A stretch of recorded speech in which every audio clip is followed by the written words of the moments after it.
अष्टावक्र गीता, जिसे ज्ञान की पराकाष्ठा माना जाता है, आत्मा, बोध और मुक्ति के गूढ़ रहस्यों का वर्णन करती है। इसमें अष्टावक्र ऋषि और राजा जनक के बीच संवाद है, जो हमें अद्वैत वेदांत की गहरी समझ प्रदान करता है।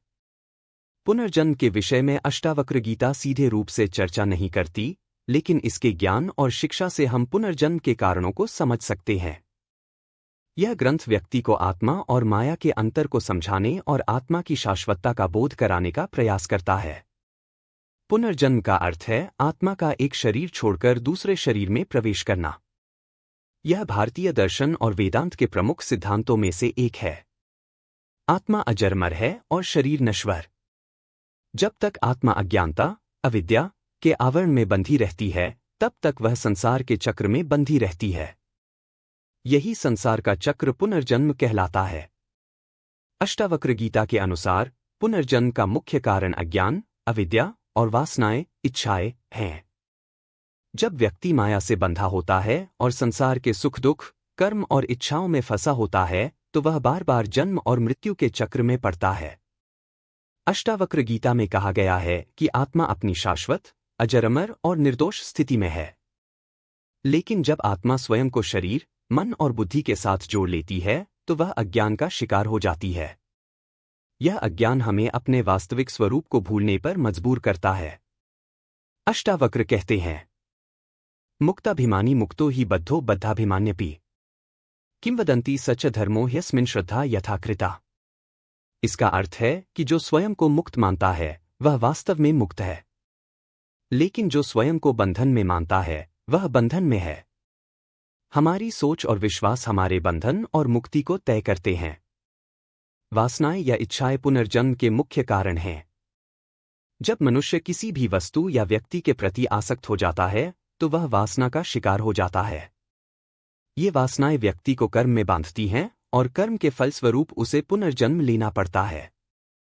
अष्टावक्र कहते हैं, विरक्तो विश्यद्वेष्टा रागी विश्यलोलुपः ग्रंथ स्वपी समूढ़ात्मा यो सौ निर्वासन सुखी। इसका तात्पर्य है कि जो व्यक्ति वासनाओं और विषयों से मुक्त हो जाता है, वही सच्चे सुख को प्राप्त करता है। लेकिन जो वासनाओं में लिप्त रहता है, वह जन्म और मृत्यु के चक्र से नहीं बच सकता। कर्म और उसका फल।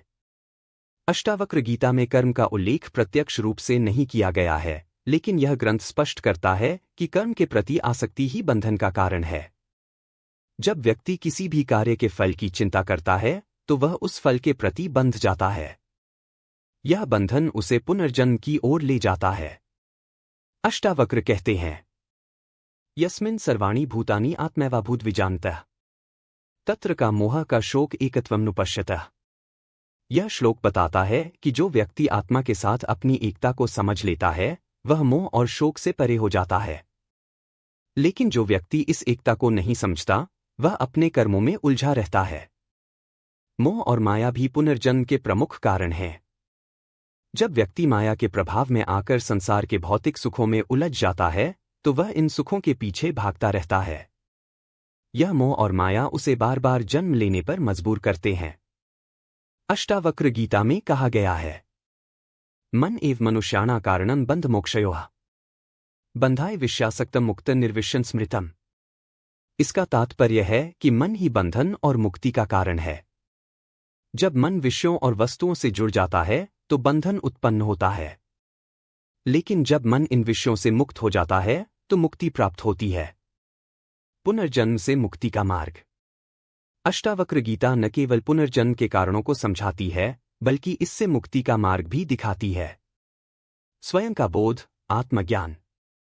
अष्टावक्र गीता के अनुसार आत्मज्ञान ही मुक्ति का सबसे बड़ा साधन है। जब व्यक्ति यह समझ लेता है कि वह आत्मा है और उसका शरीर से कोई संबंध नहीं है, तो वह जन्म और मृत्यु के चक्र से मुक्त हो जाता है। आत्मा साक्षी विभुः पूर्ण एको मुक्तश्चिदक्रमः असंगो निष्क्रियो नित्यमानंदो निरंजनः। वासनाओं का त्याग। वासनाओं का त्याग करना आवश्यक है। वासनाएं व्यक्ति को संसार के बंधनों में बांधती हैं। जब व्यक्ति वासनाओं से मुक्त हो जाता है, तो वह पुनर्जन्म से बच सकता है। अहंकार का त्याग। अहंकार भी बंधन का कारण है। जब व्यक्ति अपने अहंकार का त्याग करता है और स्वयं को समस्त सृष्टि का अंश मानता है तो वह मुक्ति के मार्ग पर अग्रसर हो जाता है। साक्षी भाव अपनाना। अष्टावक्र गीता साक्षी भाव को अपनाने का सुझाव देती है। साक्षी भाव का अर्थ है कि व्यक्ति संसार के हर कार्य और घटना को एक दर्शक की तरह देखे, बिना किसी आसक्ति के। भोग और त्याग का संतुलन। अष्टावक्र गीता में यह भी बताया गया है कि भोग और त्याग के बीच संतुलन बनाकर चलना चाहिए। न तो पूरी तरह भोग में डूब जाना चाहिए और न ही पूरी तरह से त्याग करना चाहिए। अष्टावक्र गीता पुनर्जन्म के कारणों को गहराई से समझाती है और इससे मुक्ति का मार्ग दिखाती है। अज्ञान, वासनाएं, कर्म, मोह और अहंकार पुनर्जन्म के मुख्य कारण हैं। आत्मज्ञान, वासनाओं का त्याग और साक्षी भाव को अपनाकर व्यक्ति इस चक्र से मुक्त हो सकता है। अष्टावक्र गीता हमें सिखाती है कि संसार में रहते हुए भी माया और मोह से परे रहकर जीवन को जीना ही सच्ची मुक्ति का मार्ग है।